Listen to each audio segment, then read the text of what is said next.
ಏ ಗಿದಿರ crazy people, ಇನ್ನು ಯಾರು ನಮ್ಮ ಚಾನಲ್ಗೆ ಸಬ್ಸ್ಕ್ರೈಬ್ ಆಗಿಲ್ಲ ಈ ಕೂಡಲೇ ಸಬ್ಸ್ಕ್ರೈಬ್ ಆಗಿ ಬೆಲ್ ಐಕಾನ್ ಮೇಲೆ ಕ್ಲಿಕ್ ಮಾಡಿ. ಸೈಮಾ ಸೌತ್ ಇಂಡಿಯಾ ಸಿನಿಮಾದವರು ಮಾಡ್ಕೊಳ್ಳೋ ಒಂದು ಶಾಲೆ ಅವಾರ್ಡ್. ಅವರಿಗೆ ಯಾರಿಗ್ ಬೇಕು ಹಾಕೊಂಡು ಕೊಡ್ಕೊಳ್ತಾರೆ. ಅದೇ ಹೇಳ್ತಾರಲ್ಲ, ದಡ್ಡು ನೆಂಟಿನ ಬುದ್ಧಿವಂತ ದೆಂಗಿದ್ರೆ ಬುದ್ಧಿವಂತ ನೆಂಟಿನ ಭಗವಂತ ದೆಂಗ್ತಾನಂತೆ ಅಂತ.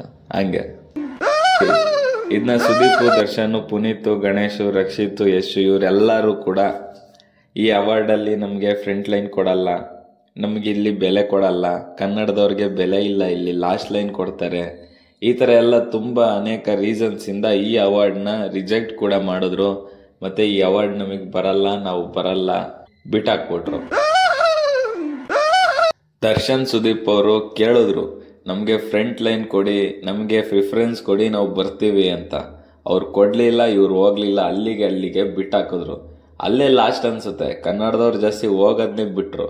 ಯಾವಾಗ ದರ್ಶನ್, ಸುದೀಪ್ ಅವರು ಅವ್ರವ್ರ ನಿಲ್ವನ್ ತಾಂಡ್ರು ಅವಾಗ ಎಲ್ಲಾರು ಬಿಟ್ರು. ಆದ್ರೆ ಯಶ್ ಅವರು ಕೇಳಿದ್ರು, ಮತ್ತೆ ಕೇಳಿದ್ರು, ನಮ್ಗೆ ಫ್ರಂಟ್ ಲೈನ್ ಕೊಡಿ, ನಾವು ಬರ್ತೀವಿ ಅಂತ. ಆಗ ಯಶ್ ಅವರು ತುಂಬಾ ಪೀಕಲ್ಲಿ ಇದ್ರಲ್ಲ, ಯಶ್ ಅವ್ರಿಗೆ ಫ್ರಂಟ್ ಲೈನ್ ಕೊಟ್ಬಿಟ್ಟು ಕರೆದ್ರು, ಹೋದ್ರು, ಅವಾರ್ಡ್ ಇಸ್ಕೊಂಡ್ರು, ಬಂದ್ರು. ಅದಾದ್ಮೇಲೆ ಮತ್ತೆ ಯಾರಿಗೂ ಫ್ರಂಟ್ ಲೈನ್ ಕೊಡ್ಲಿಲ್ಲ, ಅದಕ್ಕೆ ಅವಾರ್ಡ್ಗೆ ಯಾರು ಕನ್ನಡಿಗರು ಹೋಗೋದನ್ನ ನಿಲ್ಲಿಸ್ಬಿಟ್ರು. ಇದು ಸೈಮಾದ ಕತೆ. ಮೊನ್ನೆ ಏನಾಯ್ತು ಅಂತ ಅಂದ್ರೆ, ಇದೆಲ್ಲ ಗೊತ್ತಿತ್ತಲ್ಲ, ಈ ನಮ್ ರಿಯಲ್ ಸ್ಟಾರ್ ಮತ್ತೆ ಈ ನಮ್ ಬ್ಲಾಕ್ ಟೈಗರ್ ಇಬ್ರು ಸುಮ್ನಾಗ್ಬೇಕು ತಾನೆ. ಇಲ್ಲ ಅಂತ ಅನ್ಬಿಟ್ಟು ಉಪೇಂದ್ರ ಅವ್ರ ಏನಾಗ್ಬಿಟ್ಟಿದೆ, ಅವ್ರ ಫ್ಯಾಮಿಲಿ ಕರ್ಕೊಂಡು ಟ್ರಿಪ್ ತರ ಹೋಗ್ಬಿಟ್ಟಿದ್ದಾರೆ ಅಷ್ಟೇ. ಅವ್ರದ್ದೇನು ಈ ತರ ಫ್ರಂಟ್ ಲೈನ್ ಬ್ಯಾಕ್ ಲೈನ್ ಈ ಐಡಿಯಾ ಇಲ್ಲ. ಅವರು ರಿಯಲ್ ಸ್ಟಾರು, ಅಲ್ಲೆಲ್ಲ ಫ್ರೆಂಡ್ಸ್ ಇರ್ತಾರೆ ಅವ್ರಿಗೆ, ಆಮೇಲೆ ಅಲ್ಲೆಲ್ಲ ಆಡಿಯನ್ಸ್ ಇರ್ತಾರೆ. ಅವ್ರೇನು ಅವ್ರ ಮಿಸಸ್ ಅವ್ರನ್ನ ಕರ್ಕೊಂಡು ಒಂದು ಟ್ರಿಪ್ ಆಗುತ್ತಲ್ಲ, ನನಗೆ ಒಂದು ಫಂಕ್ಷನ್ ಹಿಂಗ್ ಅಟೆಂಡ್ ಮಾಡ್ಕೊಂಡ್ ಬಂದಂಗ ಆಗುತ್ತಲ್ಲ ಅಂತ ಹೋಗೋರೆ. ನಮ್ ಬ್ಲಾಕ್ ಟೈಗರ್ಗೆ ಇದು ಗೊತ್ತಿತ್ತೋ ಗೊತ್ತಿಲ್ವೋ ಗೊತ್ತಿಲ್ಲ, ಯಾವ್ದೋ ಒಂದು ಅವಾರ್ಡ್ ಕೊಟ್ಟಾರಲ್ಲ, ಒಂದು ರೆಸ್ಪೆಕ್ಟ್ ಕೊಡೋಣ ಅಂತ ಹೋಗೈತೆ. ನಮ್ ಬ್ಲಾಕ್ ಟೈಗರ್ ಕೂಡ ಹೋಗಿ ಕೂತ್ಕೊಂಡಿದ್ದಾರೆ. ವೆಯ್ಟ್ ಮಾಡೋರೆ, ಎಲ್ರಿಗೂ ಕೊಟ್ಟವ್ರೆ. ಅದು ನಮ್ ಬ್ಲಾಕ್ ಟೈಗರ್ಗೆ, ನಮ್ ಕನ್ನಡಿಗರಿಗೆ ಕೊಟ್ಟಿಲ್ಲ.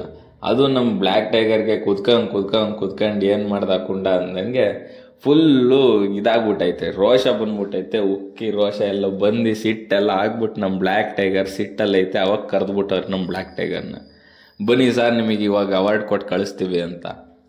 ಅದಕ್ಕೆ ನಮ್ ಬ್ಲಾಕ್ ಟೈಗರ್ ಸ್ಟೇಜ್ ಮೇಲೆ ಹೋಗೈತೆ, ಅವಾರ್ಡ್ ಇಸ್ಕೊಂಡೈತೆ, ಬಾಯಿ ಬಂದಂಗೆ ಹೋಗದೈತೆ.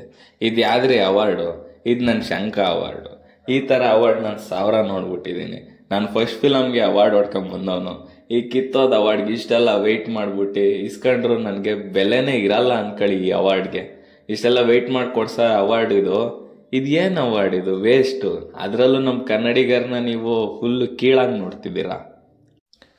ಈ ತರ ಕೀಳಾಗಿ ನೋಡಿ ನಮ್ಮನ್ನ ಲಾಸ್ಟ್ ಲೈನಲ್ಲಿ ಕೂರಿಸ್ತಿದಾರ. ನಾನೇನೋ ಸೀನಿಯರ್ ಬಿಡಿ, ತಡ್ಕತೀನಿ. ನಾನೇನೋ ಒಂದೊಂದು ಸ್ವಲ್ಪ ವರ್ಷಗಳೆಲ್ಲ ನಾನೇನೋ ಮಾಡ್ಕತೀನಿ, ಅದು ಇದು ಏನೇನೋ ಆಯ್ತದೆ. ಬಟ್ ಈಗ ಬಂದಿದಾರಲ್ಲ ಫ್ರೆಷರ್ಸು, ಹೊಸಬ್ರು, ಇವರಿಗೆಲ್ಲ ಡಿಮೋಟಿವೇಟ್ ಆಗಲ್ವಾ? ಈ ತರ ಎಲ್ಲ ಹಿಂದೆ ಕೂರಿಸ್ಬಿಟ್ಟು ಅವ್ರನ್ನ ಲಾಸ್ಟಿಗೆ ಕರಿಯೋದು, ಈ ತರ ಎಲ್ಲ ಮಾಡಿದ್ರೆ ಯಾವನ್ಗಾರು ಡಿಮೋಟಿವೇಟ್ ಆಗತ್ತಾ ಇಲ್ವಾ ಗುರು? ನಿಂದ ಅವಾರ್ಡು ನೀನೇ ಹಿಡ್ಕ, ನೀನು ಎಷ್ಟ್ ನನ್ ಮಗ ಹಂಗೆ ಹಿಂಗೆ ಅಂತ ಸೈಮಾದವ್ರಿಗೆ ಸರಿಯಾಗಿ ಉಗ್ದಿ ಉಪ್ಪು ಖಾರ ಹಾಕ್ಬಿಟ್ಟೈತೆ ನಮ್ ಬ್ಲಾಕ್ ಟೈಗರು. ಅದಾದ್ಮೇಲೆ ಕೂಡ ಹೇಳೈತೆ, ಓಪನ್ ಆಗಿ ಸ್ಟೇಜ್ ಮೇಲೆ ಹೇಳೈತೆ, ಈ ಶಂಕ ಅವಾರ್ಡ್ಗೆ ನಾನು ಬರಲ್ಲ, ಇನ್ಮೇಲೆ ನಾನು ಬರಕ್ ಹೋಗಲ್ಲ. ಇದೇ ತರ ಆಯ್ತು ನಮ್ ಬರದೇ ಇಲ್ಲ. ಆಮೇಲೆ ನಮ್ ಕನ್ನಡಿಗರು, ನಮ್ ಕನ್ನಡ ಆಕ್ಟರ್ಗಳಿಗೂ ನಾನು ಬೇಕಾದ್ರೆ ಹೇಳ್ತೀನಿ ಹೋಗ್ಬೇಡಿ ಅಂತ ಹೇಳ್ಬಿಟ್ಟು ಬ್ಲಾಕ್ ಟೈಗರ್ ತನ್ನೆರಡು ಮಾತನ್ನು ಮುಗಿಸೈತೆ. ಈ ತರ ಖಡಕ್ಕಾಗಿ ನಮ್ ಕನ್ನಡದ ಬ್ಲಾಕ್ ಟೈಗರ್ ಅಲ್ಲಿ ಹೇಳೈತಲ್ಲ, ಇದಕ್ಕೋಸ್ಕರ ನಾವು ರೆಸ್ಪೆಕ್ಟ್ ಕೊಟ್ಬಿಟ್ಟು ಈ ವಿಡಿಯೋನ ಲೈಕ್ ಮಾಡಿ. ಈ ವಿಡಿಯೋದಲ್ಲಿ ಏನ್ ಲೈಕ್ ಬರುತ್ತಲ್ಲ ಇದೆಲ್ಲ ಬ್ಲಾಕ್ ಟೈಗರ್ಗೆ ಅರ್ಪಿಸ್ತೀನಿ. ಮತ್ತೆ ಇನ್ನು ಯಾರು ನಮ್ಮ ಚಾನಲ್ಗೆ ಇನ್ನೂ ಸಬ್ಸ್ಕ್ರೈಬ್ ಆಗಿಲ್ಲ ಈ ಕೂಡಲೇ ಸಬ್ಸ್ಕ್ರೈಬ್ ಆಗಿ ಬೆಲ್ ಐಕಾನ್ ಮೇಲೆ ಕ್ಲಿಕ್ ಮಾಡಿ. ಓಕೆ ಫ್ರೆಂಡ್ಸ್, ಬಾಯ್.